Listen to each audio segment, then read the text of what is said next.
So this is an A24 release. It was one of two A24 releases that I saw in the same day, starring Will Poulter. One of which was very interesting, one of which wasn't. So this is the feature debut from writer-director. Now, I don't know the pronunciation. Alex Schaffman, or perhaps Schaffman, but it's SCH. Paul Rudd, Jenna Ortega, are Elliott and Ridley Kintner. Now, whenever I hear the name Kintner, you think Jaws, because it's the Kintner boy. So I don't know whether there's a kind of creature feature nod to Jaws in there. We meet them en route to a lavish home up in the Northwest Mountains, the Leopold estate. The Leopolds got wealthy through pharmaceuticals. We learned this from the car conversation. But they also see themselves as philanthropists, preserving nature. And Ridley, who is the daughter, says philanthropy is just reputation laundering for the oligarchy. So she's come under sufferance. She doesn't want to be there, but she's gone there to support her dad because her mother has passed away. So he is widowed, and he has basically said, please come on this trip with me. He is going to meet them because he's about to become chairman of the board of their, whatever it is, for a family trust, but she doesn't want to be there. And they start rowing about these people that they're going to go and stay with. And he takes his eye off the road, and they hit something. They hit something that looks like a horse. But then on closer inspection, when they go back, because it's not dead, it has a single horn, which, when touched, gives Ridley this mystical experience. You know, he seems to be glowing, and suddenly she's taken into this other world. So, but they think, well, we have to do something with this. So they stick the, whatever it is, the horse with the thing, you've got in the back of the car. I mean, it's called, Death of a Unicorn, so we know it's a unicorn, in the back of the car, and they decide to drive on to the estate, pretending nothing has happened. Here is an excerpt of the trailer, which basically tells you the whole story. The Leopolds donated this entire nature preserve. And they care about a lot of things, not just pharmaceuticals. Fine. I will sit there and smile. Sorry, we're late. What happened? You walked from the airport or what? It's perfect timing. I need you to act like everything is fine. Is there something in your car? A lot of species in this area are rare. What exactly are we saying this is, though? I think we know exactly what it is. A horse-like mammalia. With some sort of protrusion or growth. It's a unicorn. And that is basically the key gag. So it's kind of, we're up there with these horrible rich people. They've hit something on the way, and it's a unicorn. And the creature then revives because it's a unicorn, and is then promptly dispatched.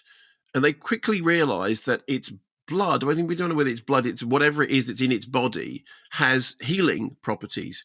So Richard E. Grant is the sort of head of the family who is very, very ill. But and they've said this pharmaceuticals thing, so they immediately try to figure out ways of, oh, look, it's got these magical healing properties. How can we market them? How can we sell them? How can we make the most amount of profit and, save on and live forever? And also there's a thing about she gets some of the stuff on her face and her acne clears up. But, of course, this being the A24 thing, it's not the lovely cuddly unicorns it's the old unicorns of, mythological stuff in which they're dangerous. And then the joke becomes people get disemboweled by unicorns. Okay. So it is a one idea riff, which is, hey, it's a unicorn. And guess what? The unicorns are angry. And that idea might have sustained a short film. And because it's sort of, it's the Jurassic Park thing. Oh, the dinosaurs, they're amazing. But now they're going to start to eat the tourists. When stretched to feature length, this is hugely underpowered. And I have to say, I didn't know anything about this in advance. I only knew the title of it, and I'd seen that it was billed as a comedy horror. I didn't know it was A24. I didn't know anything at all. And it started, and I was like, okay, well, I wonder where this is going. And then about 20 minutes in, Richard E. Grant, and like Richard E. Grant, and that's kind of Leone. But both of those incidentally are and performances. It's very, very definitely and Richard E. Grant. And about half an hour, 45 minutes into it, I had lost all patience with it, and it was starting to really, really annoy me. So it's rated 15 for strong, bloody violence, horror, strong, bloody violence, horror, gore, including the sight of people being, people being impaled and disemboweled by fantastical creatures. And in a way, that is the whole movie. So the gag is unicorn horns pulling out people's intestines, which is funny up to a point.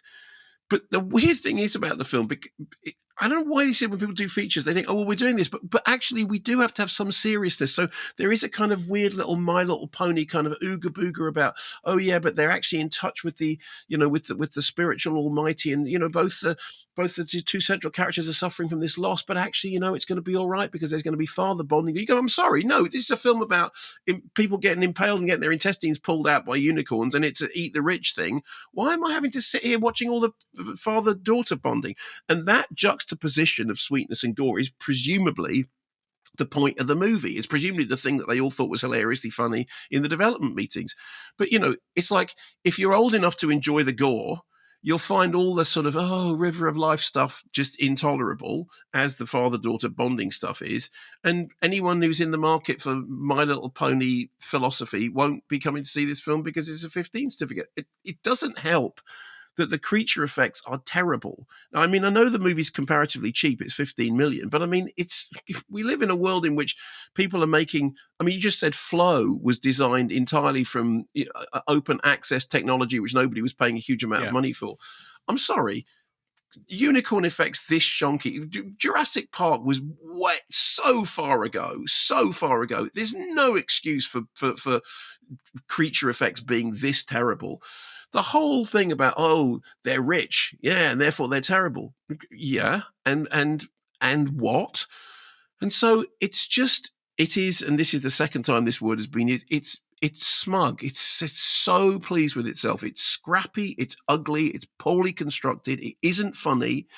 On the plus side, Will Poulter is good at doing the kind of the bratty, over-entitled son, because Will Poulter is good in pretty much everything. But I just thought the rest of it was I was watching and I thought, okay, A24 have lost the plot. A24 have lost their mojo. This is the point that the wheels come off. And then later that day, I saw another A24 film, which also had Will Poulter in, which we'll be talking about next week, in which I thought, the wheels are back on again. But it was like, what are they doing with this? I mean, it's a real mess of a movie. It's annoying. It looks horrible. The gags aren't funny. The gore is infantile. And I say that as somebody who likes infantile gore. And as I said, the entire movie can be summed up in the BBFC description, which is strong, bloody violence, horror, gore, including the sight of people impaled and disemboweled by fantastical creatures. Boom, tish, yawn.